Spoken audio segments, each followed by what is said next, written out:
Police আমাদের truck সেখানে দাঁড় করালো এবং আমাদের ট্রাকে করে একটি লাশ ঢাকায় নিয়ে যাওয়ার জন্য দূরে সিমেন্ট নিয়ে নারায়ণগঞ্জ থেকে কক্সবাজারে যাওয়া লাগতো।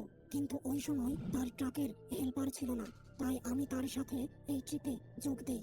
ওই দিনটা ছিল বৃহস্পতিবার। সারাদিন ও রাতে ট্রাক চালিয়ে আমরা কক্সবাজারে পৌঁছালাম রাত 3টার দিকে। আর এত রাত হওয়ায় আমাদের ট্রাকের মালামাল আনলোড করা সম্ভব হলো না।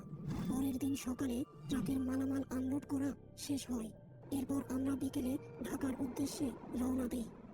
গভীর রাতে নানা ভাই ও আমার বেশ ঘুম আসছিল, তাই আমরা রাস্তার পাশের একটি চায়ের দোকানে ট্রাক থামিয়ে চা পান করা শুরু করি। চা পান করতেই ঘুম ঘুম ভাব একেবারে কেটে গেল। এবার আবার আমরা দুইজন ঢাকার দিকে রওনা দিলাম। কুমিল্লা শহরের একটু সামনেই একটি বাস দুর্ঘটনার শিকার হয়। এতে করে অনেক যাত্রী আহত হয়। রাত তখন প্রায় 2টা। ওই স্থানে পৌঁছাতেই একটি পুলিশ আমাদের ট্রাক সেখানে দাঁড় করালো এবং আমাদের ট্রাকে করে একটি লাশ ঢাকায় নিয়ে যাওয়ার জন্য জানালো।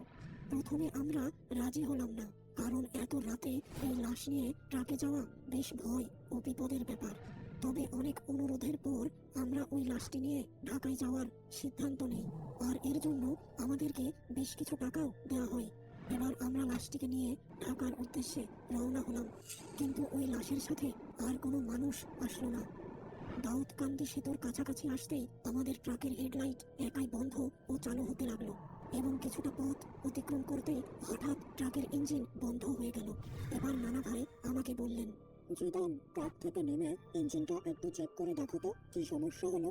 আশপাশ ছিল সম্পূর্ণ ঘন অন্ধকার ও আমাদের ট্রাকে একটি লাশ আছে ভেবেই আমি সাহস পেলাম না ট্রাক থেকে নামতে। এবার নানা ভাই নিজেই ইঞ্জিন চেক করতে গেলেন। কিছু পরে তিনি তার ড্রাইভিং সিটে ফিরে এসে চাবি ঘোরালেন। ট্রাকের ইঞ্জিন আবার চালু হলো। কিছুটা পথ অতিক্রম করতেই হঠাৎ ট্রাকটি বেশ জোরের সাথে ঝাঁকি দিল। নানা ভাই বললেন, জিদান, দেখো তো পিছনে কি হয়েছে। তখন আমি লুকিং গ্লাসে তাকিয়ে দেখি একটি মানুষ আমাদের ট্রাকের পিছনে দৌড়ে চলে আসছে। আমি এই ব্যাপার নানাকে জানালাম। তিনি ভীষণ চিন্তিত হলেন ও ট্রাকের গতি বাড়িয়ে দিলেন। আমাদের ট্রাক বেশ গতিতে চলতে শুরু করলো, কিন্তু আমি লুকিং গ্লাসে ওই মানুষটিকে এখনো আমাদের ট্রাকের পিছনে দৌড়াতে দেখলাম। ভীষণ ভয়ের সাথে আমি ট্রাকের সিটে চুপ করে বসে থাকলাম। কিছু পর লক্ষ্য করলাম ওই মানুষটি আর আমাদের ট্রাকের পিছনে নেই। তবে আমাদের ট্রাকের গতি যেন একাই কমতে শুরু করলো।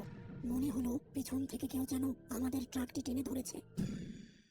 এবার ট্রাকটিকে রাস্তার পাশের একটি চায়ের দোকানের কাছে থামানো হলো।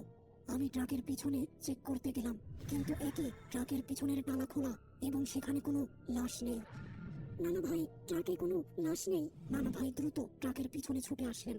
তিনিও দেখলেন ট্রাকে কোনো লাশ নেই। এমন সময় পিছনে তাকাতে দেখি কিছুটা দূরে একটি লোক দাঁড়িয়ে আছে। নানা ভাইও পিছন ফিরে দেখলেন এবং বললেন, জিদান, আমার মনে হচ্ছে লোকটার কোনো সাহায্যের প্রয়োজন।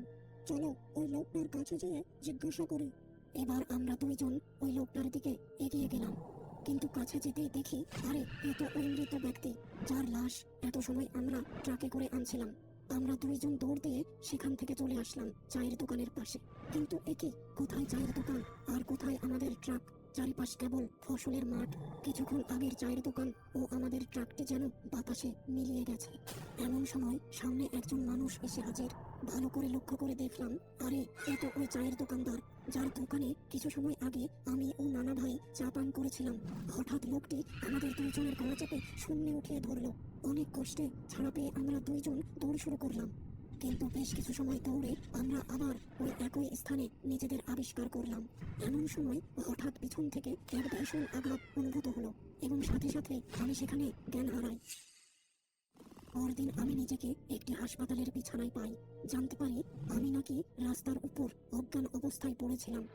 এলাকার স্থানীয়রা আমাকে হাসপাতালে নিয়ে আসে আর আমাদের ট্রাকটি রাস্তার পাশের একটি খালে পড়েছিল। এই ঘটনার কিছু মাস পরে আমি আবার নতুন একটি ড্রাইভারের সাথে ট্রাকের হেল্পারি করা শুরু করি। কিন্তু সমস্যা হলো রাতের বেলা রাস্তায় আমি নানা প্রকার অদ্ভুত কিছু দেখতে পেতাম, আর সারাদিন এগুলো ভেবে আমি খুব ডিপ্রেশনে থাকতাম। আমার শরীর একে একে খারাপের দিকে যাচ্ছিল। এবার আমি ট্রাকের হেল্পারি করা ছেড়ে দিই এবং নিজের গ্রামের বাড়ি চলে আসি। তবে সেখানেও প্রতি রাতে ঘুমের মধ্যে নানা প্রকার অদ্ভুত স্বপ্ন দেখতে থাকি। এক রাতে দেখলাম আমার নানা ভাই এসে আমাকে বলছেন, সেই রাতে তুমি বেঁচে গেলে, কিন্তু আমি মারা গেলাম। এবার আমি আমার এলাকার এক বড় হুজুরের কাছে যেয়ে আমার সকল অদ্ভুত ঘটনা জানাই। তিনি সবকিছু শুনে আমাকে দোয়া দরুদ পড়ে ঝেড়ে দেন এবং বিশেষ কিছু আমল করতে বলেন। আর এরপর থেকে আমার একে একে ওইসব স্বপ্ন দেখা বন্ধ হতে থাকে এবং আমি বেশ সুস্থ হতে থাকি।